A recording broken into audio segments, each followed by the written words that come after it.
Broadcasting from the business capital of the world, this is the Podcast Business News Network. Loving what we're going to talk about today. Anytime we get together with her, there's always some insight, understanding. And this, once you hear it, might explain some things for you. Maybe the way others act, maybe it's the way you act, but we're going to talk about the empath today. Somebody who shows empathy, or maybe that's somebody in your life and you weren't even sure, but now you see it. Personally, I think being an empath is a blessing and a curse. We'll get with that. She's got so much insight on this and more as somebody who runs an amazing mental health support facility in Massachusetts called New Beginnings. And she is by far our diamond of the decade. Sherri and Alexandrovich is back with us. How are you today? I'm doing great. How about yourself? Fantastic. And the whole concept of the empath, would you say that each one of us has a different degree of empathy? Do we all have it? Let's establish that. So the difference, so we'll start with the differences between empathy and sympathy. So sympathy is when you feel bad for another person's situation or something that they're experiencing or going through. So that's a feeling. Having empathy is having a genuine understanding, either because you've experienced it yourself or you've had a similar experience. So those are the differences between the two, because we have sympathy for a lot of people. We feel bad, but to truly genuinely understand, that takes sympathy almost to the next level. And so that's how I would describe empathy. So when you say, do we all possess it in some form? I would say probably. I mean, I would think that there are commonalities between experiences for people, and that's what would be the difference between being genuinely empathetic versus being sympathetic, is that true, genuine understanding of it. Ooh, never thought of that. Wow. Thank you for bringing that up.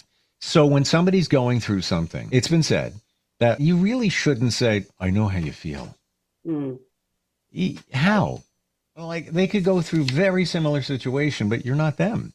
So you don't know how they feel. Right. But I'm not saying we say this, but can you, as somebody with empathy or even a higher level of empathy, can you feel how they feel in some regards? And that's where that comes in.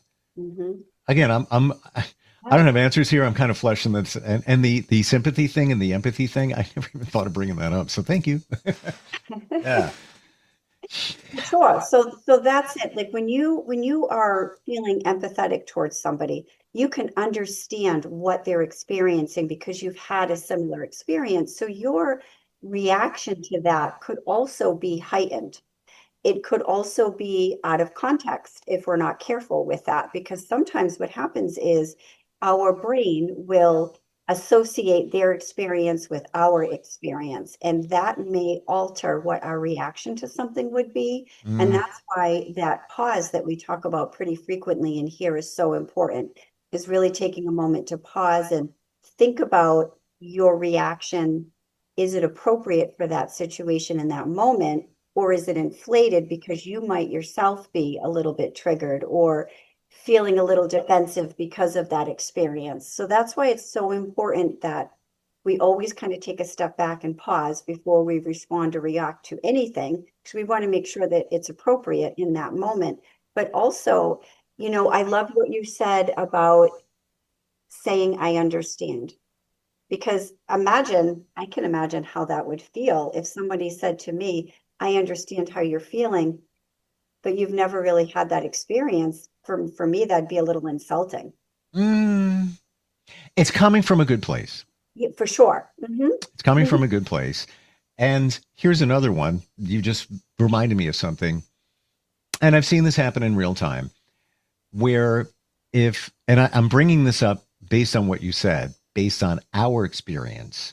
So if somebody's going through something and you're just trying to help, so you bring up something, hey, but did you ever realize, and blah, blah, blah, blah, blah, you say this. Is it possible that that could be what's known as shadow projection? So you're projecting stuff from the shadow within, your subconscious, things that you've dealt with, maybe you're still dealing with, and you don't even know you're dealing with them. But it's coming from you and you're thinking you're helping them, but you're just kind of verbalizing what you're going on. And maybe you are helping in a little bit of a way. And so yes, that's an important thing, because that's something as a therapist we always have to be mindful of as well. Because when we're hearing what a client is experiencing or going through, we always have to make sure that we have checked ourselves at the door and compartmentalize. So whatever feedback or formulation or analysis that we're having in that moment, it is specifically and only 100% about what that client's experience is, and nothing of our stuff gets in there, because that is what we do every day, all day, is we're listening to other people's, obstacles or problems or things that happen, life events that we're helping them through.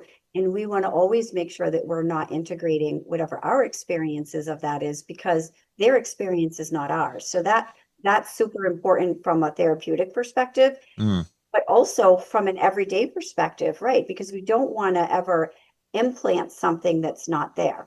We don't want to borrow trouble or give somebody, some anxiety over something that may not be their situation. So we're digressing a tiny bit here, but I think it's all with the eye on understanding. How do you check it at the door? Or if somebody says something and right away you've got an answer like, is that when you take that pause and you process? And do you listen within to see where it's coming from? Where am I getting this from? How do you do that? How do you separate you from what somebody's going through, but ultimately you just want to help them? So you may have, experienced something in the past, but how do you in real time? I'm super curious here. Filter that. So So are you referring to like a disclosure? Like when is it appropriate for you to disclose a similar experience as a therapist? Or because I could definitely see a spin with that. And there are some situations, and I say this very carefully, because it needs to come with being a seasoned clinician and understanding that whatever it is that you're about to disclose is appropriate for the situation. And there are some moments where disclosures does help that client to feel like, you're also human and you've also had some similar experiences and you can understand that. But it has to be threaded so carefully and so lightly, because and so calculatively, because what could happen is then the client can then jump on that and now it's your session, right? And you don't ever want that to happen. So we always have to be mindful of what it is that we're disclosing, how we're disclosing it, the appropriateness of the disclosure. And if we ever have any hesitation or concern about that, just don't say it and use supervision. And that's what all of us supervisors are for. I mean, we've been doing this for decades. So for those of us who are supervisors here at New Beginnings, the longevity of our experience is where we draw from those answers, or that appropriateness, or when is it, therapeutic or beneficial to disclose or to share versus not. And so that is something that we do a ton of training on in therapy, with our clinicians when they are starting with us here at New Beginnings, is what does transference looks like? What does countertransference look like? What is a disclosure? When is it appropriate? When is it not appropriate? So those are definite things that you have to be mindful of. As terms of how do you know, it really comes with experience. We just advise not to do it in the beginning, because if you don't really understand what the difference is, you could get yourself into some trouble for that. And you always want to be mindful, because you don't want the energy to ever shift in your therapy room. It always needs to be about the client. So two things come up for me in that when you've been doing this a long time, it's a real-time filter. You instinctively pause. Right. When a thought comes up, and should I share that? I don't know. And I'm not saying that you're sharing what happened to you. Right. You're sharing your thoughts on their challenge. So that's one thing. But then that's where I was going with that. Then the other half of it is truly sharing. Let's say you're talking to somebody who has some challenges, relationship ended, divorce, whatever it might be. If that's you, you may be able to say if it fits, and that's, the experience that comes in as well. Mm. Listen, I've been through a divorce as well. I'm going hypothetic, by the way. Right. I've been through a divorce as well. I understand there's a lot of logistics involved, whatever it is, addressing what they're saying. So you're coming from a place of some understanding, but also in somebody's situation, not even disclosing your personal life, but how it could connect to you. Mm-hmm. But many of us without training will do it and not even know we're doing it. Right. We're just saying, by the way, we don't realize that's us talking. That's coming from within. But the experience, I believe, is you take that moment and then you process it and what you're going to say. Mm-hmm.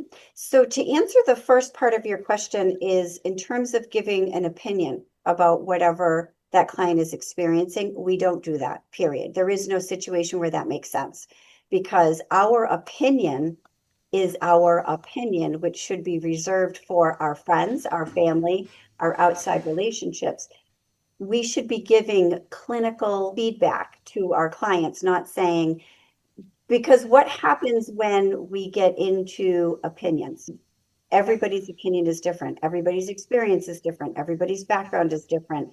And what we never want to do is, again, plant something into the client's mind or scenario that's not there, number one. But number two, we're not here to give you what our opinions are. We're here to help you look at things from a different perspective, help you look at things from all different angles, to go down a pro and a con list, and for you to then come to a conclusion and a formulation based on what feels okay for you.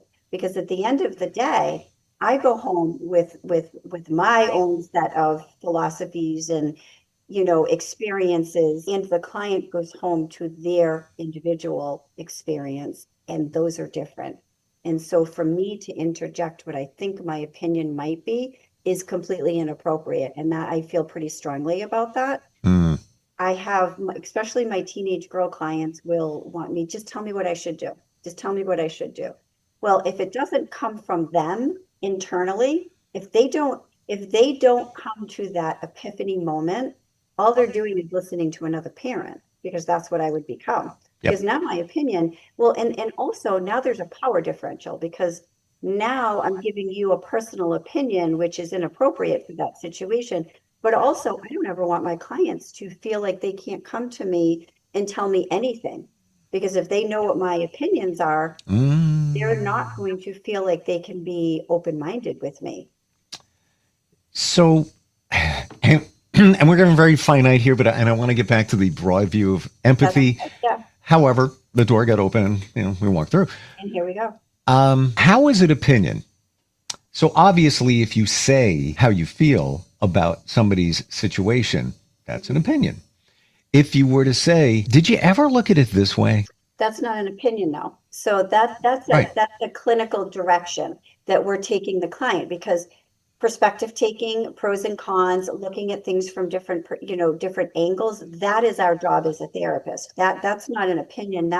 That's really just like the GPS map that, we're going to lay out different routes for the client to look at.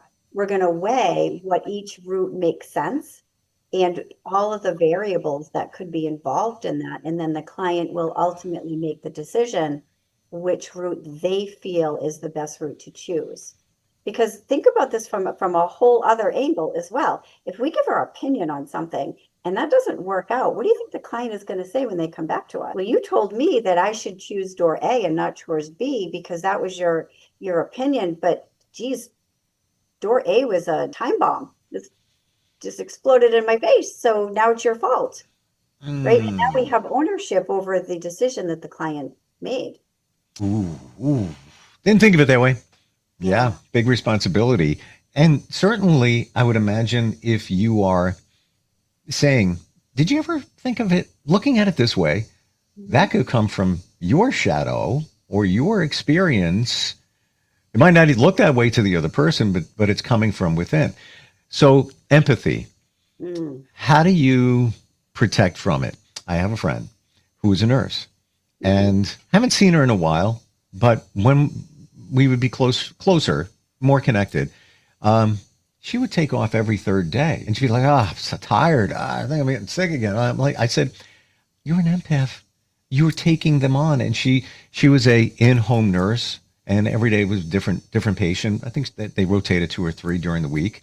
She would know their personal lives, everything about them. Some were bedridden, on and on and on and on. I said, you talk about them like they're your family, and that's wonderful, but you're also taking it on, and it's draining you down. Do I have an answer? No, but that's what's going on. And that was just my view of, somebody who, and many in the medical profession, I believe, are empaths. How do you, best word, protect yourself from taking on somebody else's situation, energy, etc.? So I think a lot of people in the mental health field as well as the medical field are empaths because we have had those experiences for ourselves, which makes us so much more in tune and empathetic to other people. And that is, it almost becomes imprinted in who we are as a person to take on that other person's feelings, emotions, and want to help them. And it's very difficult for an empath to take a step back and see that that's not theirs to dive into. And that happens pretty frequently, which is why there's such a high burnout rate in all of these, these service industry professions, whether you be a police officer, a doctor, a nurse, a mental health provider, because we have such empathy and it's really hard for us to turn that off. So self-care is so incredibly important. And being able to take the time to compartmentalize and say at the end of your day, how are you shutting down your brain, whether that be meditation, whether that be exercise, working out, reading, watching a movie, whatever it is that allows you to take that time for yourself, for something that you enjoy, that does not include helping somebody else in that moment. That's Okay. the challenging part. The self-care thing, it's focusing on you. Side note on all of this, just to be very transparent, I took a strength assessment test 2 years ago. And number 1 was communication out of 34 strengths. Number 2 was empath for me. Yeah. And I thought it'd be down, number 15 out of 34 or something low like that. So that was a wake up for me that I need to pull back sometimes because things drain me down and it just would weigh heavy on me. Stomach issues, things like that. That's what it was. It was, worrying about other people. Well, and what makes it, what the reason that empaths end up in these kind of perpetuating toxic relationships is it's really hard to set a boundary when you can internally feel and have compassion for what that person is going through. And, narcissistic personality disorder type people will gravitate towards empaths. Hold on one sec. So you mean the empath will be, best description, preyed upon by the narcissist because of that? Right. Because if you think about narcissistic or any personality disorder, right, they're always looking to pull somebody into whatever their trauma is. Who better to identify and understand your trauma than an empath? So they're looking at your vulnerability as an empath. Right. Because by the time you start hearing their trauma or their situation, they've got you. Their hooks are in you, and now you feel bad. And I can tell you, I've been in a relationship with a narcissist before, and I'll tell you, it was like being in the eye of a hurricane. It was just, you could see the world around you just coming apart. And no matter how hard you tried to ground yourself to help that other person, it's really, really difficult because when they up their ante of feeling either they're representing as being suicidal or they're representing as being, I need you to help me. I need you to take care of me. Because what's the biggest thing an empath has a hard time saying no to, right? Is somebody saying, can you help me? I need you, right? Because I can talk about myself personally. I remember being the little girl that nobody reached out to help. So for me, that is like, I hear somebody that is in need and I will drop my bags and be right there before you can even say your second sentence. Ditto. Yeah. And even if it's somebody stranded with a car, I'm like, and then it's like, Wait a minute. You need to be somewhere. There's other people around. It's on a safe condition for you to pull over right now. Stop. Yeah. I Yeah. can't. And just what you said about a child, and I get what you're saying. Believe me. Mm-hmm. I don't want to say I understand, but I can relate. There's a better word. Right. Yeah. It's even movies. I can't watch a lot of movies. If somebody gets hurt, injured, I don't watch America's Funniest Home Videos when people, get fall and slip and everything. I don't find humor in that. It's horrible. Like, I can't watch boxing where somebody gets hurt. I have to close my eyes if it's like a violent movie. I can't watch scary movies or any movies where a kid gets hurt or forget it. I same. can't do it. I can't do it. It's too dysregulating for me and it hurts my soul. And then I can't sleep at night and I can't stop thinking about it. And Yeah. it makes it really hard. And I think it's even more heightened for those of us who are empaths because we feel their pain. That's what I'm talking about. I'm this. Yeah. Call me a wuss, grown man. Some movies, I don't watch them. I don't want to see pain. People hurt. I feel it. I really do. I don't want to run. We do it until we don't. Well, yes. But then you realize, what am I getting from watching, that TV show where people slip and fall and people laugh? I'm not getting anything out of it. I'm not laughing at it. So where's my win? I'll go do something else. I'll turn to something else. I don't want to run out of time. Oh, okay. Yeah. You write some amazing stuff. You have something you wrote a while back about empathy, right? I do. Yes. Okay. So this one's called When the Empath Wakes. Okay. When the empath wakes, let me just get my, we do not break when we have had enough. We transform. We do not become cruel. We become conscious. We have spent our lives being everyone else's safe place, their anchor, their peacekeeper. We sacrificed ourselves so the room could stay calm, so the conflict could sleep. We learned to read what others missed, micro expressions, tone shifts, the pause before a lie settles. We sensed emotions before people could name them, felt intentions long before actions arrived. We saw the truth, we always did, but we were taught to doubt it, to call ourselves too sensitive, too emotional, too much. So we swallowed our knowing, we stayed quiet, we absorbed dysfunction and apologized for existing inside.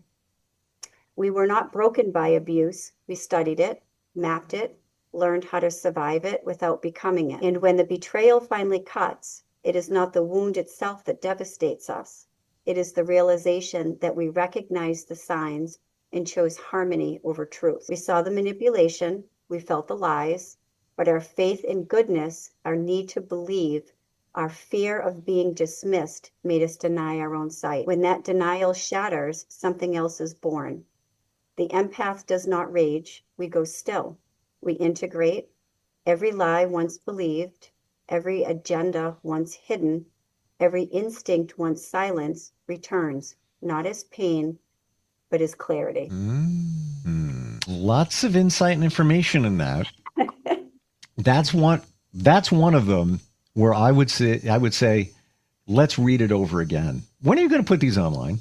I know I have to. I keep saying that I want to put them into a book or do some sort of online blog or something. And I just am not that tech savvy. And so if anybody could help me with that, I would love it. So I got an idea. We'll take it offline. Perfect. Create a Substack. A what? Google it. Substack? Substack. And that's where you can write this kind of stuff and just put one link to it from your website.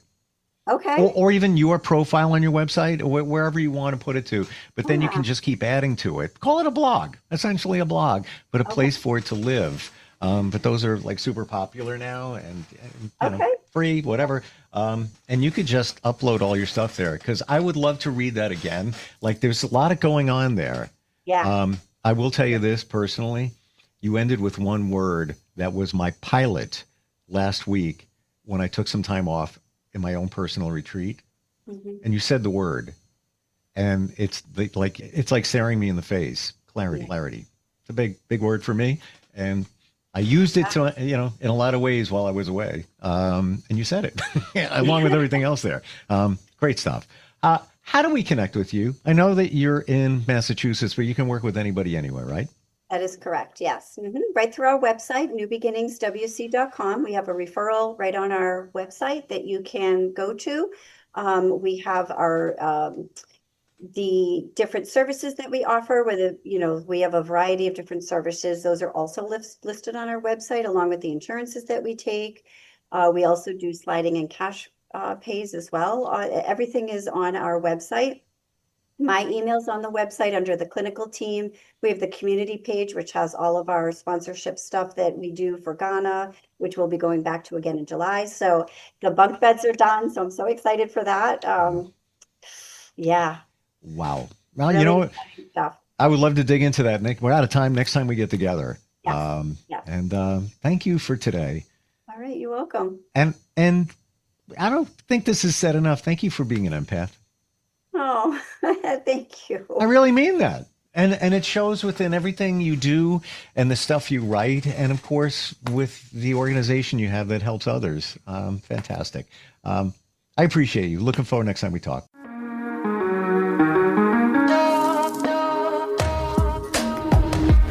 Broadcasting from the business capital of the world, this is the Podcast Business News Network.